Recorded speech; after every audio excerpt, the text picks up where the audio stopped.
Hello, welcome to the Ask the Expert. Today we are going to talk about different versions of Contour 20.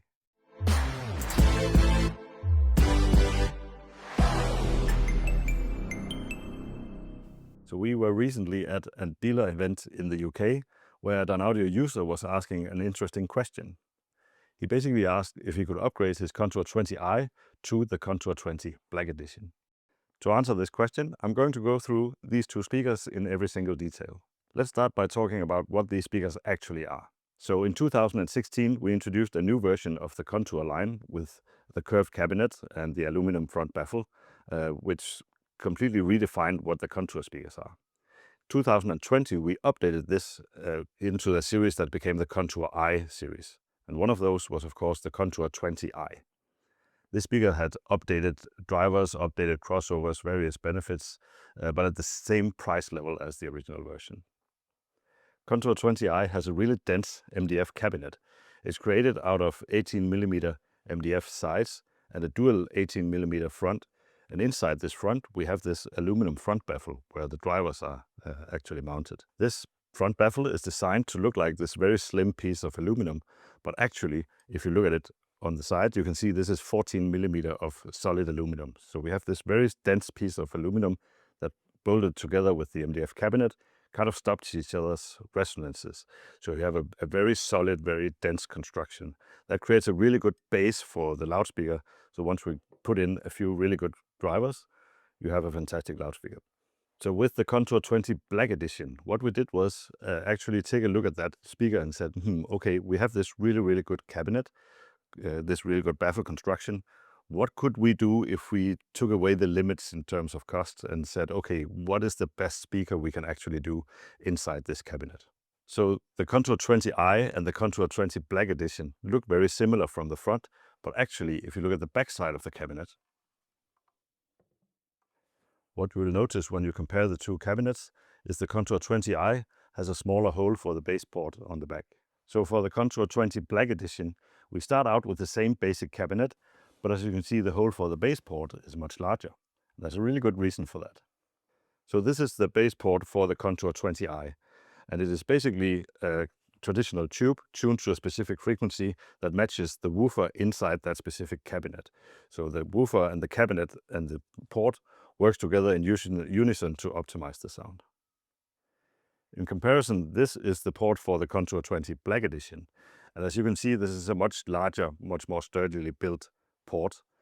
By designing the rear of the port in a way that it kind of fits around the edges of the backside of the cabinet, we were able to make this much larger diameter, which means we can have a larger throughput of air in the port. It is designed to have a better sensitivity, a better dynamic range of the speaker, not necessarily to reach deeper, but to get a higher quality of the bass, so you can hear more clearly what's going on in the music in the bass region. So when talking about the bass driver, this is the bass driver for the Contour 20i. And as you can see, it's a very large magnet. This is a ferrite magnet, a very powerful driver that allows us to go very deep, but it's also designed to have a great mid-range performance. So in this two-way speaker, it can function very well together with the tweeter. In contrast, this is the woofer for the Contour 20 Black Edition. And as you can see, this is actually a much smaller looking woofer. And that's a very good reason for that. During the development process of this driver, we wanted to make the magnet larger and more powerful to get a better sensitivity of the speaker. And then we entered a problem area with the larger magnet, that the ferrite magnet actually became so large that it was blocking the airflow behind the driver. So it created distortions that we, of course, didn't really want in the speaker, not because it was a bad driver, but simply because there was not enough space inside the cabinet for that size magnet.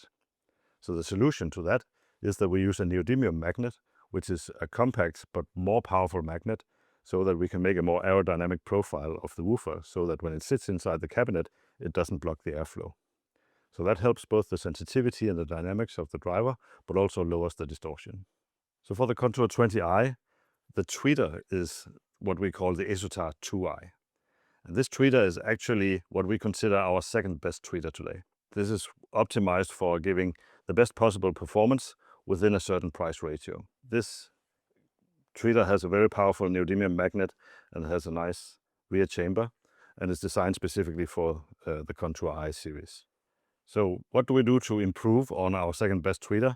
The solution is of course simple. We go to the best one we have, which is this one that looks the same from the front, but on the back you can see this is the Isotar 3. That is exactly the same tweeter as we use in all our reference speakers, the Confidence speakers, the Heritage line, and also the new M4 studio monitors. They all use the Isotar 3. So what we did was, of course, put that into the Contour 20 to create the Black Edition. So one of the more important changes to this speaker is actually the crossover. So the crossover in any speaker we consider really the heart of the speaker. This is where the majority of the tuning work is done to make sure the drivers work together to give the best sound performance. The Contour 20i has a really good crossover. It's built around electrically a second order crossover, but with some extra components that are kind of steering the phase response and the impedance response to give the best possible performance to match the drivers to each other and how they work inside the cabinet. This, however, is probably one of the crossovers that we are the most proud of, because when we make crossovers at Dynaudio, we always try to simplify the crossover. The simpler the crossover, the fewer components we can have, the better the sound quality. So to fully understand what we did here, I have to be a little nerdy about the details here. So as you can tell, there's a lot fewer components in this crossover. This is still electrically a second order crossover. But actually there are different ways to do a second order crossover. The way we define an electrical second order crossover is you have a coil and a capacitor for each driver, one for the woofers, one for the tweeters. And then for the tweeter we have a resistor to adjust the SPL level of the tweeter to match the sensitivity of the woofer. As you can see, when I say a resistor, it's actually 3 resistors in parallel. And that gives us a few benefits. One of them is better power handling.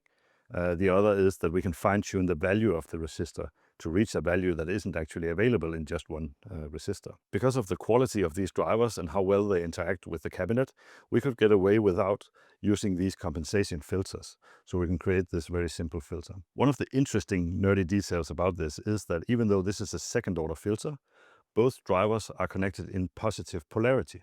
And for people who know a little bit about crossovers might say, hey, a second order crossover without any phase corrections of any kind, wouldn't you normally reverse the polarity of the tweeter? And that might be true, but there's different ways of making a second order crossover. So what we did was create a second order crossover that is not a traditional Butterworth or Language Riley or any other type of standard filter. This filter is designed specifically for this speaker.